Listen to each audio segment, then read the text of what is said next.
Ladies and gentlemen, we do thank you very much for your attention, and now we invite you to sit back, relax, and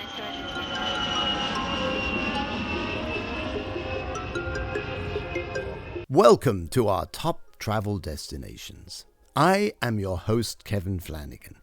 I have been editor of the weekly travel news column in the Sunday Independent and the Fine Wine and Food Guide, and I am here to use my decades of experience to help you know exactly where to stay, eat, drink, shop, and explore when visiting the world's top travel destinations. So sit back and enjoy the wonders of travel as we take off on our magical journey together. Welcome to Kevin's Top Travel Destinations. I'm really delighted today to welcome Norah Casey, who has been a long-time colleague. I've known her over the years, and she's known so well as a broadcaster, publisher, Dragon's Den, and of course, most excitingly, she has out Planet Women Travel, which is online and print, and we'll talk about that a little bit. But you're very, very welcome, Norah, to our Top Travel Destination. Thank you. One of those guests that really, what she doesn't know about travel is particularly travel as a woman. It's really very difficult to think of anybody who has more expertise. I've been a long time traveling. Do you know, Kevin, primarily inspired by having no money. So, I started life as a nurse and then went on to be a journalist and had even less money, I think, in those early years.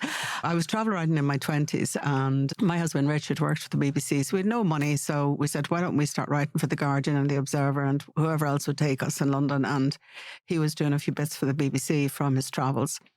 And then even when I bought the business, back in 2004, I bought all the magazines, Tatler and Food and Wine and everything. Sure, I remortgaged my house 3 times, cashed in all my pensions. So I had even less money. And we said, if we're ever going to get away at all, January was quiet for magazines. We used to go away for a month in January to Africa or to the Caribbean or somewhere, and we'd do travel writing for our own magazines then. And when he died, I went back into News Talk, replaced Ivan Yates when he was in Wales that time, and did my own show and was just kept myself crazy busy doing a lot of media work, going back into the things I loved myself. My brother ran the businesses for me. And about 3 years in, I felt the need to travel again. It's very healing, especially some parts of the world I find in Asia, very spiritual. And I was going on my own. I didn't have a choice really other than to go on my own. I learned a lot along the way about taking precautions as a woman traveller, especially in far-flung places where I didn't speak the language, like India and places like that. I got so used to it. And so selfish about it. I just got a passion for, given the choice, I like being on my own and making my own decisions, That's a wonderful advert for our little mini podcast we're going to do on traveling as a woman alone. Yes. So I'm really looking forward to that one. Today, you're actually talking about Croatia. Yes. And island hopping. I'd never been to Croatia before. I think I've heard nonstop over the last few years, you have to go to Croatia. It's beautiful. People often say it's just like Italy, but it really isn't. It's very Slavic and it's not like Italy. I think there's certainly parts of that beautiful coastline that are reminiscent of parts of the Mediterranean, but it's on the Adriatic and it's very, very different.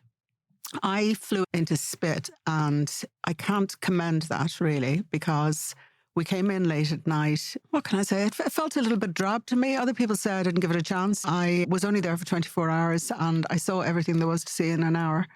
And there wasn't an awful lot going on.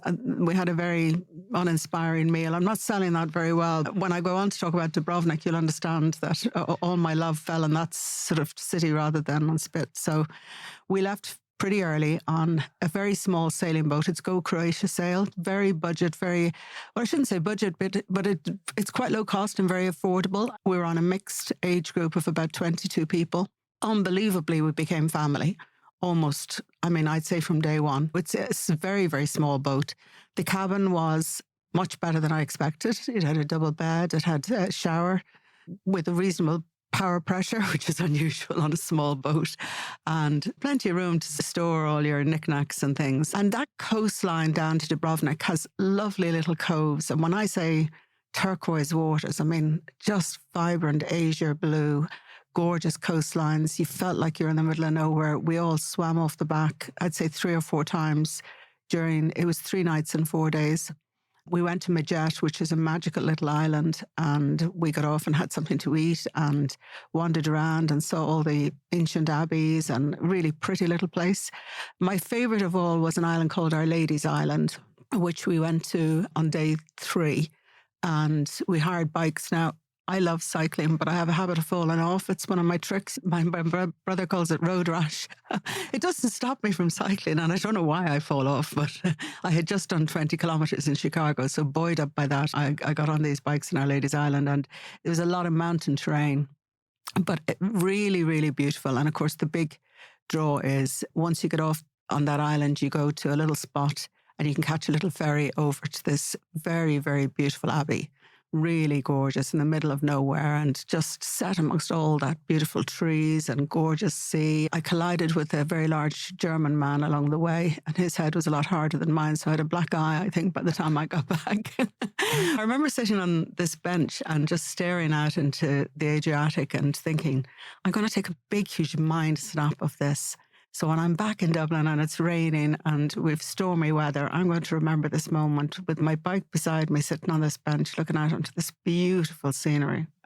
There is something quite extraordinarily beautiful about Croatia. For listeners who haven't been to Croatia and haven't been on the island and in that extraordinary water, what are they missing? Well, those islands were very unspoiled. You know, they weren't touristy. There were definitely places that you'd like to see while they're still like that. So I'm kind of increasingly interested in going to places that are quiet, not overly crowded with tourists. And the islands were just beautiful. They were quiet. There was no sense anybody was waiting for tourists to arrive. They all had their own economy. They were just very serene, very peaceful, very beautiful. Wouldn't have said if you're looking for late night party zones, maybe there's parts of Dubrovnik that certainly will give you that, but not out in the islands. That's really unspoiled nature for walking and hiking. And what sort of age group would really suit this sort of? Because you can combine a short cruise and island hop, which is highly recommended, with a stay along that coastline, whether it's Savtata. Dubrovnik's not really, it's a bit too wild. It's just very jammed with tourists, but it is an extraordinary place to visit. Who would be the ideal person you'd recommend if you were talking to a friend or a relative? Now, on my trip, the age group ranged from about 25 up to 68. Everyone got something out of that trip. The swimming was really accessible. The waters were beautiful. They were serene. There was plenty of activities that would suit anybody of any age who just wanted to explore something that was a little bit more remote. Definitely nothing limiting in terms of being able to do anything. If you're a solo traveller, impossible for you not to make friends. I mean, we are still messaging each other. We all became really firm friends, and that was couples, young women, a couple of guys, a brother and a sister from California. Everyone had their own quirkiness, fun.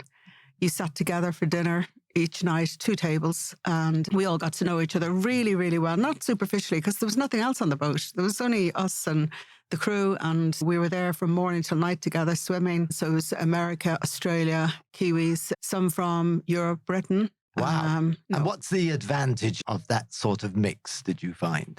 We really got to know these people and what motivated them and why they were going on the trip themselves. But it was great company, because if you're on your own in a resort or in a village or a town, I'm good at it, but you have to make an effort to do a cooking class or to sit at a counter to talk to people. It was just great camaraderie. And of course, you're going on the adventure. It's like the hero's journey. You're doing it together. Exactly. Which adds that sort of secret sauce, I suppose. And we had shared experiences, which was nice. It was great fun. I laughed a great deal. That sounds very memorable. What's the minimum number of nights? Because I know their packages range from an overnight to a week. How long would you recommend for an island? 3 or 4 nights. I think comfortably, there was a small group of people, maybe 8 or 9 of them were going back the other way.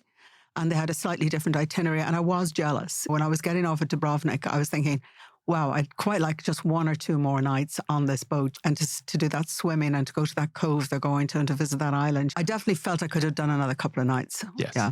Tell me a little bit about what people can expect as regards local cuisine and drinks. Actually, there's a lot of Italian influence in the cuisine. I had left Chicago where a glass of wine was $18, right? Which is the equivalent of €17. I mean, it's pretty high. The average meal cost was $150. Like, it was really expensive. It was €3 for a glass of wine in Croatia. Yeah, we were just bowled over. When we stopped at that first place, Majet, and we went in and we all had a glass of wine, and the bill came and I thought it was that for one. Like, it was for all of us. Yeah, it was incredibly good value. And they make their local wine. They make their own wine as well.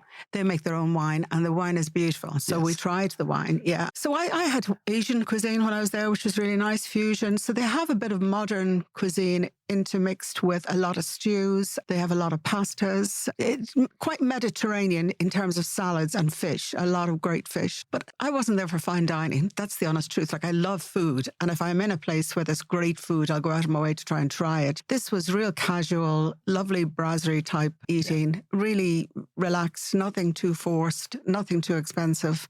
Yes. It was a really good low budget option in terms of a holiday. And I think it really hits some really good notes when you have fabulous local wine and the cuisine. Having gone to Croatia a couple of times, it is that sort of Mediterranean with a little twist, but great value.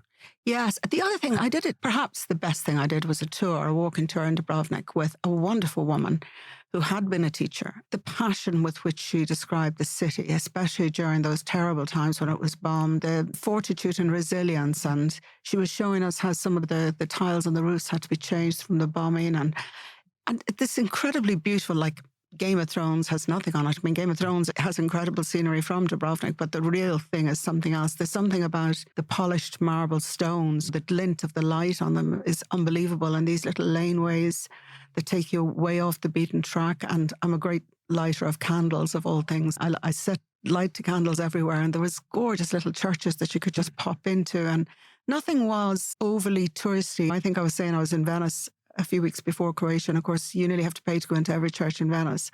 This was all just beautiful buildings, lovely people, very Slavic, much more than I expected them to be, and deep roots there in terms of their culture and their heritage. And the pride they had in their city was unbelievable. And the knowledge base was just incredible. And it's very interesting. I can remember on my first visit to, I think it's the cathedral, they have a big sort of cloister there. The guide was very passionate and pointed out the bullet marks. Yeah, exactly. That because the snipers were up on the hill. I think it was the Serbian snipers. And there was a bit of crack. I can remember when we were getting back onto the boat, there was a couple of tour guides. One was Serbian, one was Croatian. And you can see there's a little bit of grit between them because of that war and the suffering people went through. Yeah, and the Montenegro connections, they're all in one big melting pot of countries. They've moved on so much since those days. They'll hero each other in terms of the tourism and the beauty of the country, regardless as to what history they share. Yes. It's nice. Yes. I think there's lots of good reasons for going to Croatia and going to the coast and doing a mix between a couple of nights in places like Savnat. You've got a wide range of places, and then you've got the cruise. So exactly. We spent the last night on a little island off the coast of Dubrovnik and took a ferry over. I definitely have a little piece of elastic attached to my back from Croatia. I will 100% be back, and I haven't decided what I'll do there, but I just skimmed the surface. Yes. Yeah, it was lovely. Yes, that's what we can take from this introduction to Croatia and the island hopping. It's completely unique. It's completely beautiful and very accessible in Europe. Yeah, and price-wise, very accessible too. Yes. Yeah. Well, listen, Norah, thank you so much for your introduction. And I think that's whetted my appetite to go back. Good.